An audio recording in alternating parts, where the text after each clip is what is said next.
Genesis chapter 2 verse 15. The Elohim took the man and put him in the Garden of Eden to work it and take care of it. Klarado.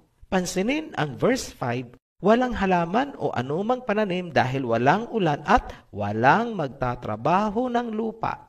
Tapos, pagpasok ng verse 15, sinabi na inilagay daw doon si Adam upang magtrabaho till the ground, work it, and take care of it. Malinaw, di ba?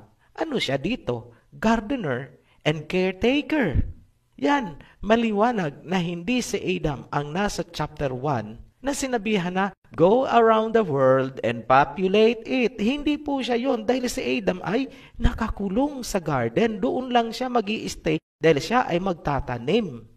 Yan maliwanag na hindi si Adam ang nasa chapter 1. Kasi yung first couple doon ay mag-tour around the world para mag-populate. Samantalang si Adam ay hardinero at caretaker ng Garden of Eden. Maliwanag, di ba?